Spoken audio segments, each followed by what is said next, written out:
Hello students, welcome to your develop. Your develop में आप सबका स्वागत है। तो बच्चों, हमने स्टार्ट किया था क्लास 9th का चैप्टर 6 लाइंस एंड एंगल्स। उसमें हम इंट्रोडक्शन पार्ट 1 कंप्लीट कर चुके थे, जिसमें हमने पढ़ा था लाइंस के बारे में, लाइन सेगमेंट के बारे में, रे के बारे में, और हमने एंगल्स और एंगल्स के कुछ टाइप्स ऑफ एंगल्स उसमें हमने डिस्कस किए थे। तो आज हम करेंगे पेयर ऑफ लाइंस और पेयर ऑफ एंगल्स में डिस्कस करेंगे हम पेयर ऑफ लाइंस को और पेयर ऑफ एंगल्स को। तो बच्चे, स्टार्ट करने से पहले जो बच्चे हमारे चैनल पर नए हैं, हमारे चैनल को सब्सक्राइब कीजिए। अगर आपको हमारे पढ़ाए हुए वीडियो लेक्चर्स अच्छे लगते हैं, हमारे वीडियो को लाइक और शेयर कीजिए। तो बच्चे, पेयर ऑफ लाइंस को हम सबसे पहले डिस्कस करेंगे।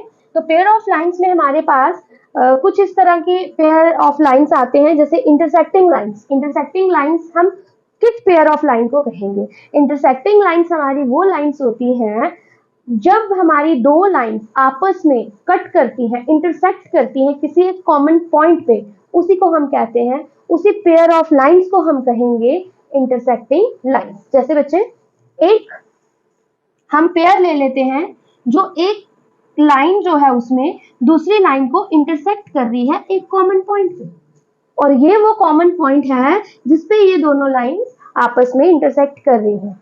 उसके बाद बच्चे बात आती है पैरेलल लाइंस की। पैरेलल लाइंस वो लाइंस होती हैं जो आपस में कभी भी इंटरसेक्ट नहीं करती हैं, और साथ में उनके बीच का जो डिस्टेंस है, जितना भी आप उनको बढ़ा लो, वो डिस्टेंस जो होगा उनके बीच का परपेंडिकुलर डिस्टेंस, वो हमेशा सेम रहेगा, इक्वल रहेगा। दैट्स वाई वो कभी भी मीट कर ही नहीं पाएंगी। देखिए बच्चे, इस तरह से लाइंस जो होती हैं जिनके बीच में ये जो परपेंडिकुलर डिस्टेंस होता है, ये हमारे पास है परपेंडिकुलर डिस्टेंस।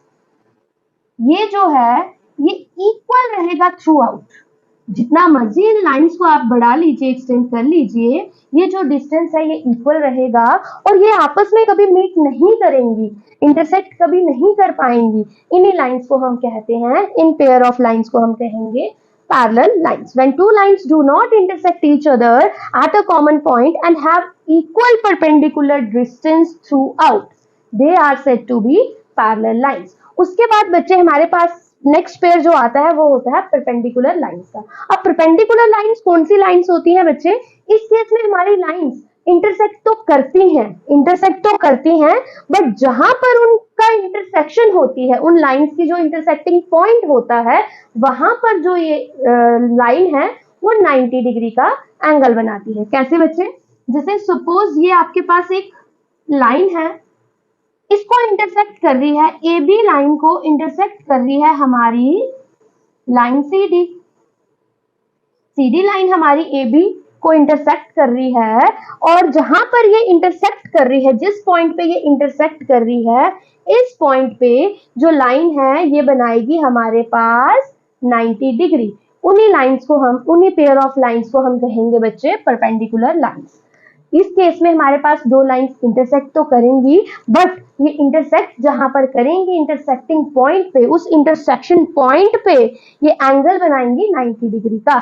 उन्हें हम कहते हैं परपेंडिकुलर लाइंस। तो बच्चे चलिए अब हम करते हैं कुछ एंगल्स के, पेयर ऑफ एंगल्स के बारे में डिस्कस करते हैं। तो देखिए बच्चे, अब हम बात करते हैं पेयर ऑफ एंगल्स की। पेयर ऑफ एंगल्स में जो पहला पेयर आता है वो हमारे पास है कॉम्प्लीमेंट्री एंगल्स। तो बच्चे, कॉम्प्लीमेंट्री एंगल्स कौन से एंगल्स को कहा जाता है? ऐसे दो एंगल्स जिनका सम हमारे पास आता है 90 डिग्री, उन्हीं एंगल्स को हम कहते हैं कॉम्प्लीमेंट्री एंगल्स। कोई भी एंगल्स जिनका सम 90 डिग्री है, ऐसे दो एंगल्स जिनका सम 90 डिग्री है, उन्हीं को हम कहेंगे कॉम्प्लीमेंट्री एंगल्स। ये हमारे पास 45 प्लस 45 भी हो सकते हैं, 30 प्लस 60 भी हो सकता है, एक 60 और दूसरा 30 भी हो सकता है, और भी कई सारे। ये सब जो हमें सम दे रहे हैं 90 डिग्री के इक्वल, वही एंगल्स के पेयर को हम कहेंगे कि ये एंगल्स हमारे हैं कॉम्प्लीमेंट्री एंगल्स। बच्चे, उसके बाद हमारे पास आते हैं सप्लीमेंट्री एंगल्स। सप्लीमेंट्री एंगल्स हमारे कौन से एंगल्स होते हैं? ऐसे दो एंगल्स जिनका सम हमारे पास होता है एग्जैक्टली 180 डिग्री, वो एंगल्स हमारे कहलाते हैं supplementary angles. Pair of angles जिनका सम क्या है 180 डिग्री, वो हमारे पास होंगे सप्लीमेंट्री एंगल्स। उसके बाद बच्चे आते हैं एडजेसेंट एंगल्स। एडजेसेंट मीन्स कि ऐसे दो एंगल्स जो कॉमन वर्टेक्स शेयर करते हैं, वो कॉमन वर्टेक्स शेयर करते हैं और एक कॉमन आर्म भी जो है वो शेयर करते हैं। This is common vertex and this is common chord.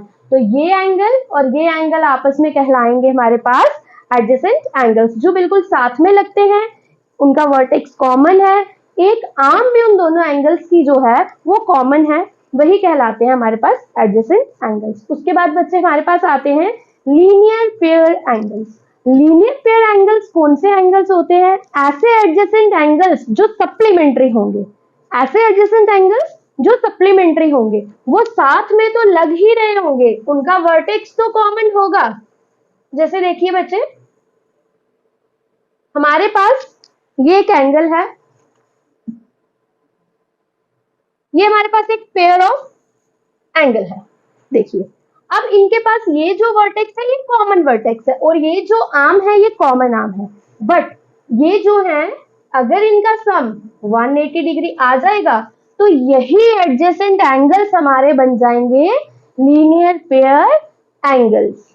ऐसे एडजेसेंट एंगल्स जो सप्लीमेंट्री भी हो उन्हीं को हम कहते हैं लीनियर पेयर एंगल्स। तो यहाँ पर बच्चे जो इनका नॉन कॉमन आर्म्स होती हैं वो एक लाइन फॉर्म करती हैं, वो एक लाइन फॉर्म करती हैं, इसीलिए इन्हें कहा जाता है लीनियर पेयर एंगल्स और इनका सम हमेशा 180 रहेगा, क्योंकि ऐसे एडजेसेंट एंगल जो सप्लीमेंट्री हैं वही कहलाते हैं हमारे पास लीनियर पेयर एंगल्स। उसके बाद बच्चे आते हैं वर्टिकली अपोजिट एंगल्स।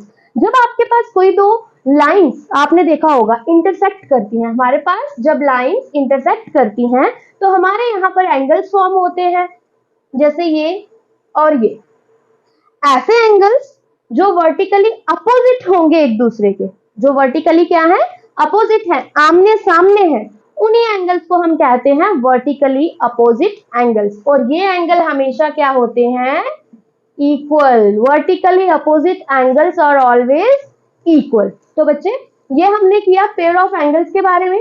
अब हम करेंगे पैरेलल लाइंस के बारे में। कुछ पैरेलल लाइंस को जब ट्रांसवर्सल कट करता है तो वहां पर हमारे पास कुछ एंगल की फॉर्मेशन होती है, उन एंगल्स के बारे में हम अभी डिस्कस करेंगे। तो स्टूडेंट्स अब हम देखेंगे कि जब हमारे पास कोई दो लाइंस होती हैं और उनको ट्रांसवर्सल कट करता है तब हमारे पास वहां पर किस किस तरह के एंगल्स की फॉर्मेशन होती है। तो बच्चे कोई भी लाइन ले लीजिए, हम कोई भी लाइंस इसमें ले सकते हैं, पैरेलल भी ले सकते हैं और नॉन पैरेलल भी। पहले हम नॉन पैरेलल लाइन को लेकर के उसमें जो एंगल्स हमारे फॉर्म होंगे ट्रांसवर्सल के कट करने पे, हम उनके बारे में पढ़ेंगे। तो बच्चे आपके पास ये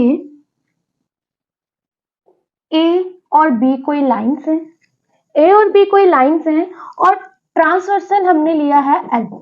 एल जो है यहाँ पर ट्रांसवर्सल है। तो बच्चे पहले जानते हैं कि ट्रांसवर्सल क्या होता है। ट्रांसवर्सल एक ऐसी लाइन होती है जो दो लाइंस को डिफरेंट पॉइंट्स पे कट करती है, इंटरसेक्ट करती है। जब बच्चे ये ट्रांसवर्सल दो लाइंस को डिफरेंट पॉइंट्स पे इंटरसेक्ट कर रही है तो यहाँ पर आपको पता है कुछ एंगल्स फॉर्म हो रहे हैं। वो एंगल आपके पास कुछ इस तरह से बनेंगे, यहाँ पर एंगल, ये एंगल है, ये भी एंगल है और ये भी एंगल है। ये इसको चार एंगल्स हमारे पास यहां बने हैं और चार एंगल्स यहां बने हैं। हम इसे रख लेते हैं 1 2 3 4 5 6 7 8। तो बच्चे जब हमारे ट्रांसवर्सल ने ए और बी लाइन को कट किया है तो हमारे पास यहाँ पर कुछ एंगल्स फॉर्म हुए हैं। तो इनके बारे में अब हम पढ़ते हैं, इनको हम किस तरह से क्लासिफाई करते हैं। देखिए बच्चे, इसमें हमारे पास सबसे पहले हमारे पास आ जाएंगे इंटीरियर एंगल्स। इंटीरियर एंगल्स मतलब कि अंदर वाले एंगल्स, जो लाइंस के अंदर एंगल्स हमारे फॉर्म हो रहे हैं वो सारे हमारे होंगे इंटीरियर एंगल्स। तो इसमें कौन कौन से इंटीरियर एंगल्स आ रहे हैं बच्चे आपके पास? एंगल 3, एंगल 4, यहां से देखोगे तो एंगल 5 और यहां से एंगल 6। तो बच्चे ये सारे के सारे हमारे पास क्या हैं? इंटीरियर एंगल्स हैं। उसके बाद बच्चे हम देखते हैं इसमें फॉर्म हो रहे हैं हमारे पास एक्सटीरियर एंगल्स। कुछ एंगल्स थे इसमें जो दो लाइंस के बीच में बने थे, इनसाइड बने थे, और कुछ एंगल्स हैं जो हमारी लाइंस के बाहर मिल रहे हैं हमें। वो कौन कौन से एंगल्स हैं बच्चे? यहाँ से अगर हम इस लाइन के बारे में देखें तो ये वन एंगल जो है ये आउटसाइड है, एक्सटीरियर है। 2 भी हमारे पास एक्सटीरियर है, यहाँ से हमारे पास 7 और 8, तो angle 1, angle 2, angle 7 and angle 8 जो है वो हमारे पास यहाँ पर बच्चे क्या है, एक्सटीरियर एंगल्स है। उसके बाद बच्चे हमारे आते हैं alternate interior angles, alternate interior angles. तो क्या है ऑल्टरनेट इंटीरियर एंगल्स? देखो बच्चे, इसको अलग फिगर से समझते हैं। इस तरह से हमारे पास लाइंस है, अगर उसको ये ट्रांसवर्सल कट कर रहा है तो हमारे पास ऑल्टरनेट इंटीरियर, इसमें हम इंटीरियर एंगल्स देखेंगे, अंदर के ही देखेंगे, बट वो होंगे किस तरह से, हमारे ऑल्टरनेट पोजीशंस पे, इस तरह से। जैसे यहाँ पर 4 और 5 हमारे पास क्या है, ऑल्टरनेट इंटीरियर एंगल्स। दूसरा पेयर जो हमारे पास है वो है एंगल 3 और एंगल 6 का। तो बच्चे इसमें आ रहे हैं एंगल 3 एंड एंगल 6, और दूसरा पेयर इसमें है एंगल 4 एंड एंगल 5। तो ये बच्चे हमारे पास कौन से हैं, ऑल्टरनेट इंटीरियर एंगल्स। तो इसके बाद हम ऑल्टरनेट इंटीरियर एंगल्स के बाद हमारे पास कुछ एक्सटीरियर एंगल्स भी हैं, उनमें भी हम देख लेते हैं कि ऑल्टरनेट एक्सटीरियर एंगल्स कौन से हैं। तो उसके बाद हम देखते हैं alternate exterior angles. Alternate exterior angles, इसमें हमें देखने हैं बच्चे बाहर वाले एंगल्स जो एक्सटीरियर हैं, लाइन से बाहर हैं और ऑल्टरनेट पोजीशंस पे हैं आमने। यहाँ पर 1 और यहाँ पर 8, जैसे यहाँ से 1, देखिए बच्चे कैसे, इसका यहाँ से और ये वाला यहाँ से, ये हमारे पास कहलाते हैं ऑल्टरनेट एक्सटीरियर एंगल्स। एक पेयर ये आएगा और दूसरा पेयर हमारे पास बच्चे होगा ये और ये। तो इसमें हमारे पास आते हैं एंगल 1 एंड एंगल 8, और दूसरा पेयर हमारे पास आता है एंगल 2 एंड एंगल 7। उसके बाद बच्चे हमारे पास आ जाते हैं कॉरेस्पॉन्डिंग एंगल्स, उसके बाद आते हैं कॉरेस्पॉन्डिंग एंगल्स। तो देखो बच्चे, कॉरेस्पॉन्डिंग एंगल्स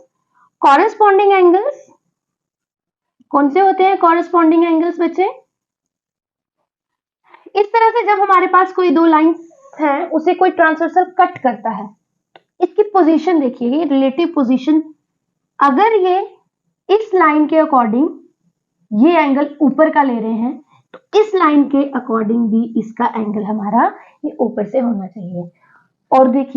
और देखिए इसकी एग्जांपल, अगर यहां से हम इसके रिलेटिव नीचे का एंगल ले रहे हैं, इस लाइन के रिलेटिव भी हम नीचे का एंगल लेंगे, तो बच्चे इस तरह के एंगल्स को हम कहते हैं कॉरेस्पॉन्डिंग एंगल्स। तो कॉरेस्पॉन्डिंग एंगल्स बच्चे देखिए ये कौन से एंगल्स हैं, एंगल 2 एंड एंगल 6। दूसरा पेयर देखिए एंगल 1 एंड एंगल 5। तीसरा पेयर देखिए एंगल 4 एंड एंगल 8। उसके बाद देखिए बच्चे angle 3 and angle 7, angle 3 and angle 7। ये बच्चे हमारे पास हैं कॉरेस्पॉन्डिंग एंगल्स। इसके बाद हमारे पास आते हैं को इंटीरियर एंगल्स, को इंटीरियर एंगल्स। इन्हीं एंगल्स को हम angles on the same side of transversal भी कहते हैं। इसमें क्या है बच्चे, को इंटीरियर एंगल्स हमारे कौन से होते हैं, हम इसमें देखते हैं इंटीरियर एंगल्स और एक साथ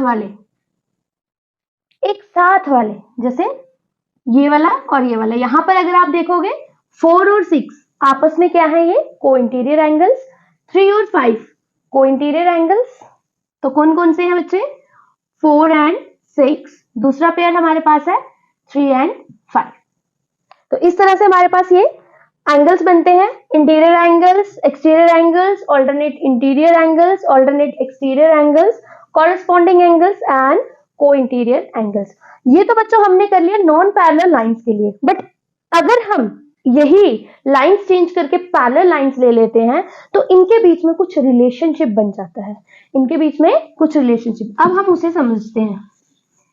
चलो बच्चे, तो करते हैं हम पैरेलल लाइंस के लिए डिस्कस। पैरेलल लाइंस हम ले लेते हैं, यहां पर हमारे पास दो पैरेलल लाइंस हैं और उनको एक ट्रांसवर्सल कट कर रहा है। ट्रांसवर्सल को हम एल ले लेते हैं, लाइन हम A B.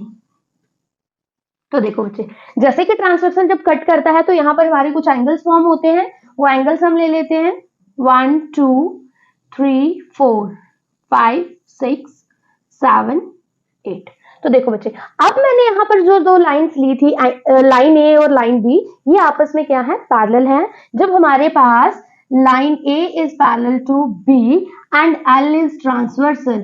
L is transversal और transversal इसको कट कर रहा है दो अलग अलग पॉइंट्स पे। वहां पर जो एंगल्स फॉर्म हो रहे हैं, देखिए बच्चे, अब जैसे हमने किया था वहां पर इंटीरियर एंगल्स जो हमारे पास बनेंगे 3, 4, 5, 6, ठीक है। उसके बाद हमारे पास एक्सटीरियर एंगल्स बनेंगे 1, 2, 7, 8। अब इसमें देखो, जो इसमें ऑल्टरनेट इंटीरियर एंगल्स बन रहे हैं 3, 6, 5, 4। तो बच्चे आपको बता दूं, पैरेलल लाइन के केस में जो हमारे पास ऑल्टरनेट इंटीरियर एंगल्स होते हैं वो हमारे पास होते हैं इक्वल। मतलब कि जैसे एंगल 3 किसका ऑल्टरनेट है बच्चे? एंगल 3। एंगल 3 हमारा एंगल 6 का ऑल्टरनेट है, तो एंगल 3 हमारा इक्वल हो जाएगा एंगल 6 के। और दूसरा पेयर हमारे पास 4 और 5 का था, तो 4 भी किसके इक्वल हो जाएगा? एंगल 4 हो जाएगा इक्वल एंगल 5 के। इस तरह से ये सिर्फ और सिर्फ पैरेलल लाइन के केस में होता है बच्चे, नॉन पैरेलल लाइंस में ऐसा नहीं होगा। ये कंडीशन जो है ये हमारी पैरेलल लाइंस के लिए है।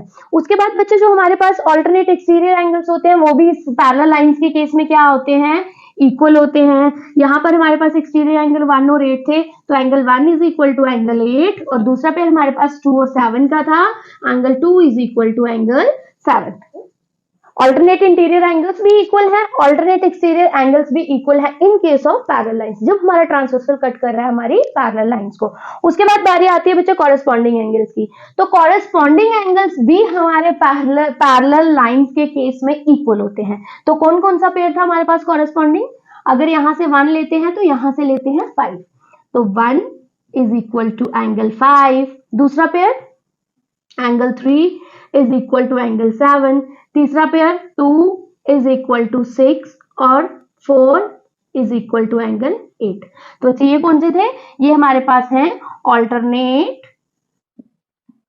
इंटीरियर एंगल्स, ये हमारे पास हैं ऑल्टरनेट एक्सटीरियर एंगल्स, और ये हमारे पास कौन से हैं बच्चे? ये है हमारे पास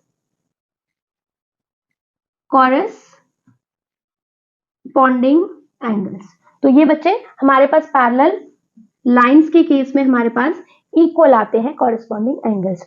उसके बाद बच्चे हमारे पास को इंटीरियर एंगल्स, इसमें आ जाते हैं को इंटीरियर एंगल्स। पैरेलल लाइन के केस में जो हमारे पास को इंटीरियर एंगल्स के पेयर आते हैं वो बच्चे होते हैं सप्लीमेंट्री। सप्लीमेंट्री अगर आपको याद होगा तो सप्लीमेंट्री एंगल्स कौन से एंगल्स होते हैं? जिनका सम होता है 180 डिग्री। तो बच्चे जो पेयर हमारे यहाँ पर बन रहे हैं, जैसे इसमें बन रहा था हमारे पास 4 और 6, ये हमारे पास कौन से एंगल्स हैं? को इंटीरियर एंगल्स, जिनको हम कहते हैं angles on the same side of transversal. Angle on the same side of transversal. अगर आप देखिए इस तरह से हम अगर लाइंस बनाते हैं, ट्रांसवर्सल कट करता है, तो इसके जो सेम साइड पे हमारे पास इंटीरियर एंगल्स पड़ते हैं उन एंगल्स की बात की जा रही है, को इंटीरियर एंगल्स। तो हमारे पास वो क्या होते हैं? वो हमें सम दे देते हैं, वो कितना? 180 का। मतलब कि इसमें को इंटीरियर एंगल आपके पास देखोगे तो 4 और 6 थे, तो angle 4 plus angle 6 is equal to 180 degree होगा। और दूसरा पेयर देखो तो angle 3 plus angle 5 is equal to 180 degree. इसी तरह से बच्चे इसमें वर्टिकली अपोजिट एंगल्स भी बनते हैं, वो हमने किए थे। वर्टिकल अपोजिट एंगल हम कर चुके हैं। वर्टिकली अपोजिट एंगल्स हमारे पास हमेशा इक्वल होते हैं, तो 1 is equal to 4, angle 2 is equal to angle 3, यहां से angle 5 is equal to angle 8 and angle 6 is equal to angle 7। तो लीनियर पेयर की बात करें तो ये हमारे पास एक लाइन है, अगर यहाँ पर हमारे पास दो एंगल्स बन रहे हैं 1 और 2, इनकी बात की जा रही है, तो 1 प्लस 2 हमारे पास क्या होंगे? ये भी हमारे पास होंगे सप्लीमेंट्री। उसके बाद इस लाइन पे बात की जाए तो यहाँ पर 5 प्लस 6 होंगे सप्लीमेंट्री। इसी तरह से बच्चे हमारे पास जो को इंटीरियर एंगल्स है उनका सम भी होता है 180 डिग्री। उसके बाद जो हमारे पास लीनियर पेयर होते हैं उनका सम भी होता है 180। Alternate interior angles in case of parallel lines equal होते हैं, exterior angles alternate exterior angles भी इक्वल होते हैं, और बच्चे कॉरेस्पॉन्डिंग एंगल्स भी हमारे पास होते हैं इक्वल। तो बच्चे ये हमने आज कर ली introduction part lines and angles का कंप्लीट। आई होप कि आपको समझ आई होगी। अगर आपको मेरा पढ़ाया हुआ वीडियो लेक्चर अच्छा लगा तो मेरी वीडियो को ज्यादा से ज्यादा लाइक कीजिए, शेयर कीजिए, और हाँ, हमारे चैनल को सब्सक्राइब कीजिए। Thank you.